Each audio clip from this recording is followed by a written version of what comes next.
दोस्तों, क्या रामायण सच में हुई थी या फिर बस एक मनगढ़ंत कहानी है? इसके ऊपर कई बार चर्चाएं हो चुकी है।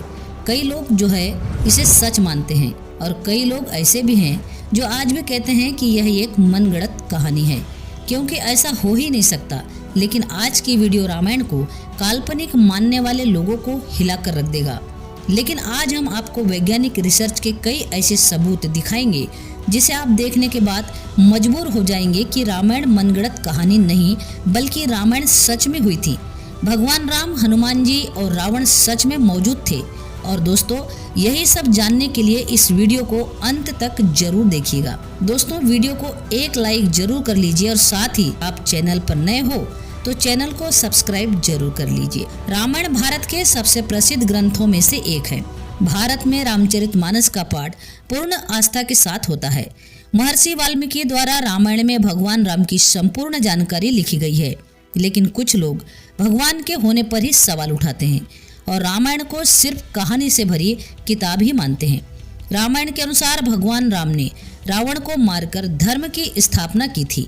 ज्यादातर लोगों के सवाल होते हैं कि क्या भगवान राम सच में धरती पर पैदा हुए थे? क्या वास्तव में रावण के 10 सिर और 20 भुजाएं थी? क्या हनुमान जी अपनी इच्छा से अपना रूप बदलते थे? और इन सभी बातों की वजह से ही कई लोग रामायण को झूठ समझते हैं।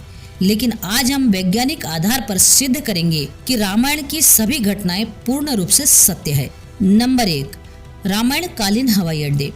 जितना हम रामायण को भारत में मानते हैं उससे भी ज़्यादा श्रीलंका में माना जाता है। और इसलिए श्रीलंका में रामायण अनुसंधान टीम ने रावण के रामायण काल के 4 हवाई अड्डे खोजने का दावा किया है। पिछले 9 वर्षों से यह टीम श्रीलंका के कोने कोने की छानबीन कर रही थी। यहाँ उन्हें कई जानकारी और अवशेष मिले। 4 सालों में लंका के दुर्गम स्थानों की खोज के कारण रावण के 4 हवाई अड्डों की जानकारी हासिल की। रामायण अनुसंधान टीम के अध्यक्ष अशोक फैंट का कहना है कि रामायण की लंका वास्तव में श्रीलंका ही है। यहाँ उसानगोड़ा, गुरुलोपोथा, तोतुपोलाकंदा, वारियापोला नामक 4 हवाई अड्डे मिले हैं और इन्हीं हवाई अड्डों से रावण पुष्पक विमान को आसमान में उड़ाता होगा। और ये हवाई अड्डे न सिर्फ ये बताते हैं कि रामायण सच में हुई थी, पर ये भी बताते हैं कि इसमें लिखी गई सभी बातें जिन पर हमें यकीन नहीं होता वो भी सच है। नंबर 2, रावण का महल। रामायण के अनुसार रावण सोने की लंका में रहा करता था जिसे हनुमान जी ने जला दिया था। श्रीलंकन गवर्नमेंट को श्रीलंका में एक ऐसा महल मिला है और ये दावा है कि ये महल रामायण काल का है।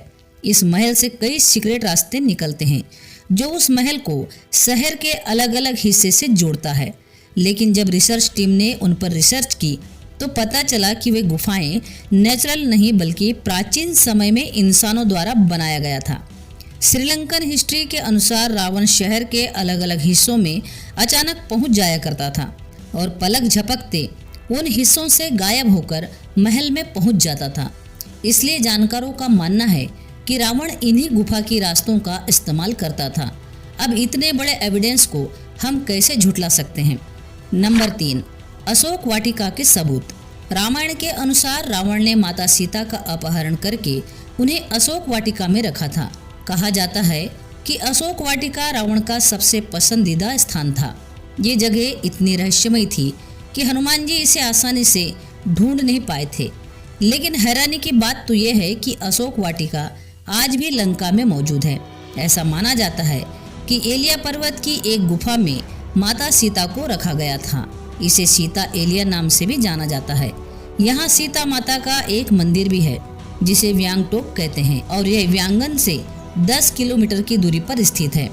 यहीं पर सीता जी का अपहरण कर पुष्पक विमान को उतारा गया था। मगर यहाँ पर जिस बात ने सबसे ज्यादा चौंकाया वो यहाँ पर मौजूद पेड़ है। रामायण ग्रंथ में इस बात का जिक्र मिलता है कि यहाँ अशोक वाटिका में अशोक के सबसे ज्यादा वृक्ष थे, इसलिए इसका नाम अशोक वाटिका रखा गया था।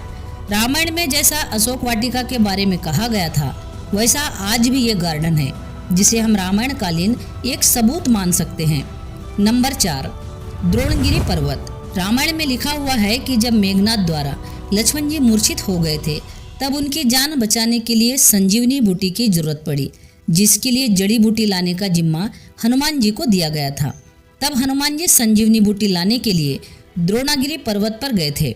हनुमान जी को जब संजीवनी बूटी का पता नहीं चला तब उन्होंने द्रोणागिरी पर्वत के एक टुकड़े को उठाकर ले आए।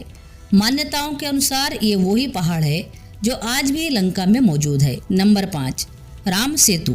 रामायण का सबसे बड़ा प्रूफ है राम सेतु। राम सेतु को एडम ब्रिज भी कहा जाता है और इसके बारे में पक्का सबूत तब मिला जब नासा ने सैटेलाइट तस्वीर जारी की। पैसिफिक ओशियन की तस्वीर में कुछ ऐसा था जिसे देखकर वैज्ञानिक भी हैरान रह गए। पैसिफिक ओशियन के हिस्से में साफ तौर पर पत्थरों की एक लाइन बनी हुई नजर आ रही थी। जब वैज्ञानिकों ने इस तस्वीर पर ज़्यादा स्टडी की तो पता चला कि यह पत्थरों से बनी लाइन है। भारत के धनुषकोडी से श्रीलंका के मन्नार द्वीप तक बनी हुई है। ये लंबाई में करीब 30 किलोमीटर हो सकती है। पैसिफिक ओशियन में जिस हिस्से में नासा के वैज्ञानिकों को पत्थर से बना पुल नजर आया था, ये वही जगह है जिसका जिक्र रामायण में मिलता है। आर्कियोलॉजिकल टीम ने भी अपने रिसर्च में ये दावा किया था तमिलनाडु और श्रीलंका के बीच राम सेतु असल में एक मैन मेड ब्रिज है जो कि हजारों साल पहले इंसानों ने बनाया था। माना जाता है कि 15वीं शताब्दी तक इसे पैदल पार किया जाता था, लेकिन इतना ज्यादा समय बीत जाने के कारण ये पुल अपने पूर्ण स्वरूप में नहीं रहा। वैज्ञानिक दृष्टिकोण से इस फैक्ट को हम रामायण के एविडेंस के रूप में देख सकते हैं। नंबर 6, सुग्रीव की गुफा। बाली के डर से सुग्रीव जिस गुफा में रुके थे वह गुफा आज भी मौजूद है। रामायण के अनुसार बाली ने दुमदुभी राक्षस को मारकर उसका शरीर कुछ दूर तक फेंक दिया था। हवा में उड़ते हुए दुमदुभी के खून की कुछ बूंदें मतंग ऋषि के आश्रम के ऊपर गिर गई। ऋषि ने अपने तप के बल से जान लिया कि ये किसकी हरकत है। फिर क्रोधित ऋषि ने बाली को श्राप दिया था कि वो कभी भी ऋषिकेश पर्वत में आएगा तो उसकी मृत्यु हो जाएगी। सुग्रीव को राज्य से निकालने के बाद इसी जगह पर वे आए थे। वे जानते थे कि बाली यहाँ नहीं आ सकता। यहीं पर उनकी मुलाकात भगवान राम से हुई थी। यहीं पर राम जी ने बाली का वध किया था और सुग्रीव को किष्किंधा का राजा बना दिया था और ये सारी गुफाएं आज भी मौजूद। नंबर 7, राम सेतु के पत्थर। भगवान राम ने समुद्र पार करने के लिए बंदरों की सहायता से लंका तक पुल बना दिया था। कहा जाता है कि इस पुल के माध्यम से भगवान राम की पूरी वानर सेना रावण से लड़ने लंका गई थी। परंतु हैरानी की बात तो ये है कि राम सेतु में लगने वाले पत्थर आज भी मौजूद है। राम सेतु पुल के पत्थर पानी पर तैरते थे। रामेश्वरम में सुनामी के दौरान कुछ पत्थर जमीन पर आ गए थे। शोधकर्ताओं ने जब उन्हें दोबारा पानी पर फेंका तो वह तैर रहे थे, वहीं दूसरे पत्थर पानी में डूब जाते थे। नंबर 8, जली हुई लंका के सबूत। रामायण ग्रंथ के अनुसार हनुमान जी ने सोने की नगरी श्रीलंका को जला दिया था, मगर अभी के समय कुछ एविडेंस मिले हैं जिन्हें लेकर कहा जा रहा है कि लंका के जलने के सबूत आज भी वहां पर मौजूद है। जिस जगह पर श्रीलंका को जलाया गया था वहां की मिट्टी आज भी काली है, जबकि उसके आसपास की मिट्टी का रंग वैसा ही है जैसा कि नॉर्मली मिट्टी का होना चाहिए। बस इतने से इलाके में ही काली मिट्टी मौजूद है जो कि जली हुई लंका के सबूत को बताती है। तो इसलिए यही साबित होता है कि रामायण सच में 100% घटित हुई थी। इस बारे में आपकी क्या राय है कमेंट सेक्शन में जरूर बताना। दोस्तों, आशा करती हूँ कि ये वीडियो आपको जरूर पसंद आई होगी। अगर वीडियो पसंद आई हो तो इस वीडियो को लाइक करके चैनल को सब्सक्राइब जरूर कर लीजिए। साथ ही इस वीडियो को ज़्यादा से ज़्यादा शेयर करें। पूरा वीडियो देखने के लिए आपका बहुत बहुत धन्यवाद।